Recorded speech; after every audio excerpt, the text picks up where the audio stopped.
नमस्कार, penalty corner में आपका स्वागत है। कल प्रधानमंत्री नरेंद्र मोदी, गृह मंत्री अमित शाह, गृह मंत्रालय के अन्य राज्य मंत्री, NSA national security adviser Ajit Doval सब जयपुर में डेरा डाल रहे हैं। 3 दिन देश भर के जितने भी राज्य हैं उन सब के डीजीपी और आईजी यहाँ इकट्ठा होंगे और यहाँ उनकी 58वीं कॉन्फ्रेंस होगी, ऑल इंडिया कॉन्फ्रेंस, जिसमें प्रधानमंत्री मोदी संदेश देंगे देश की कानून व्यवस्था पर, देश के अपराध जो बढ़ रहे हैं, घट रहे हैं, उन सब पर, साइबर अपराध पर, इस पर फिर चर्चा करेंगे। लेकिन पीएम मोदी से पहले कल 1:30 बजे दोपहर में अमित शाह जयपुर आ जाएंगे सेना के विशेष विमान से। उसके बाद शाम को 4 बजे के आसपास पीएम मोदी आएंगे। पीएम मोदी सीधे भाजपा कार्यालय जा सकते हैं। भाजपा कार्यालय में कल जितने प्रदेश पदाधिकारी हैं भारतीय जनता पार्टी के और चुने हुए विधायक हैं, इन सबकी एक बैठक होगी जिसमें प्रधानमंत्री नरेंद्र मोदी लोकसभा चुनाव को लेकर जीत का मंत्र देंगे। प्रधानमंत्री नरेंद्र मोदी संगठन को चलाने के लिए क्या, कैसे, क्यों, कब किया जाए, इस पर चर्चा करेंगे।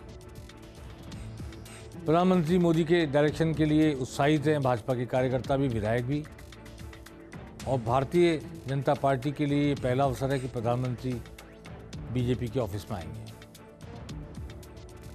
बीजेपी के ऑफिस में कल रात्रि भोज भी प्रधानमंत्री वहीं करेंगे और विधायक और पार्टी पदाधिकारियों के साथ भोज करेंगे। इस भोज के लिए तरह तरह की व्यंजन तैयार करने की तैयारी चल रही है। राजस्थानी भोजन, खासतौर पर मिलेट्स यानी बाजरे की रोटी, बाजरे का खींच, दाल बाटी चूरमा, केर सांगरी जैसे ऐसी चीज़ों की चर्चा चल रही है कि राजस्थानी भोजन, राजस्थान की खुशबू, राजस्थान के व्यंजन और राजस्थान की मेहमानबाजी, इस सब का एक संयुक्त परिचय वहाँ कल दिया जाएगा। प्रधानमंत्री नरेंद्र मोदी जो कुछ कहेंगे उससे मैं समझता हूँ कि पार्टी में नए जोश और नए उत्साह का संचार होगा। हालांकि राज आने के बाद वैसे भी पार्टी जोश में है, पर लोकसभा चुनाव के लिए एक तैयारी शुरू हो जाएगी।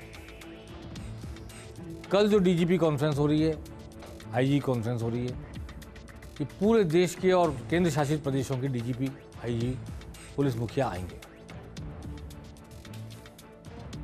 जो प्रमुख विषय रहेंगे उसमें देश की आंतरिक सुरक्षा व्यवस्था प्रमुख है।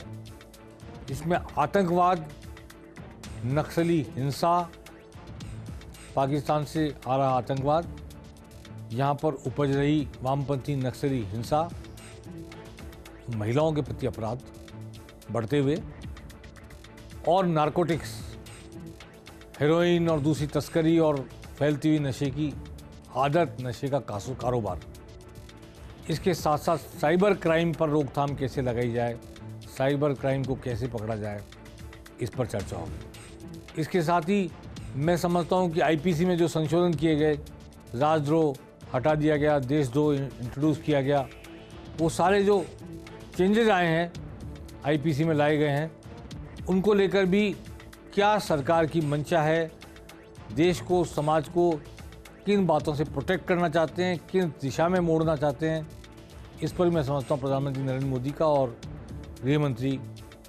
अमित शाह का संबोधन केंद्रित रहेगा, ऐसा मेरा मानना है, ऐसा अंदाज है। आइए सुनते हैं भाजपा के प्रदेश अध्यक्ष सीपी जोशी ने आज प्रधानमंत्री के दौरे के बारे में क्या कहा। यशस्वी, तेजस्वी, ओजस्वी नेता, देश ने दुनिया के लोकप्रिय नेतृत्व करने वाले हम सब के लोकप्रिय प्रधानमंत्री आदरणीय मोदी जी कल राजस्थान की वीर धरा पर आ रहे हैं और ये हमारा सौभाग्य है कि राजस्थान का भी सौभाग्य है कि माननीय प्रधानमंत्री जी 3 दिन तक राजस्थान में जयपुर में रहेंगे और भारतीय जनता पार्टी के कार्यकर्ताओं का सौभाग्य कि जो हजारों लाखों कार्यकर्ताओं का श्रद्धा का केंद्र भारतीय जनता पार्टी का कार्यालय, आदरणीय प्रधानमंत्री जी अपने बहुमूल्य समय में से समय निकालकर सभी कार्यकर्ताओं के आग्रह पर भारतीय जनता पार्टी कार्यालय आएंगे। सभी कार्यकर्ताओं में जोश और उत्साह है। प्रधानमंत्री आ रहे हैं बीजेपी ऑफिस, प्रधानमंत्री आ रहे हैं जयपुर, प्रधानमंत्री आ रहे हैं राजस्थान। और आते हैं तो देखते हैं प्रधानमंत्री क्या सौगात देके जाते हैं राजस्थान को। बीजेपी दफ्तर में उनका जो भाषण होगा वो पॉलिटिकल होगा। उस भाषण में क्या कोई राजस्थान के विकास की किसी धारा का संकेत मिलता है, ईआरसीपी को लेकर कोई संदेश मिलता है, इस पर सबकी निगाह रहेगी। आज हवाई अड्डे से लेकर राजस्थान इंटरनेशनल सेंटर जो झालाना में है, जहां कॉन्फ्रेंस हो रही है, वहां तक का रिहर्सल हुआ। राजभवन से आरआईसी तक का रिहर्सल हुआ। रिहर्सल के दौरान जयपुर का ट्रैफिक जरूर काफ़ी हद तक जाम रहा, लेकिन वीआईपी मूवमेंट का रिहर्सल करना ज़रूरी है। वो सारे पॉइंट्स देखे गए जो थोड़े से सुरक्षा की दृष्टि देखे जाने जरूरी है, उनको आज देखा गया। अगले 3 दिन राजधानी में कुछ रास्ते ऐसे होंगे जिन पर आम आदमी का जाना आना शायद संभव ना हो या लिमिटेड आवर्स में ही हो पाए। अखबारों में, मीडिया के माध्यम से ये सब बातें प्रशासन ने बता दी है। इसके अनुरूप आप लोग जो राजधानी में रहते हैं, जयपुर में रहते हैं, वो अपने कार्यक्रम तय करें, वो अपना रूट मैप तय करें, वो अपना समय निर्धारित करें।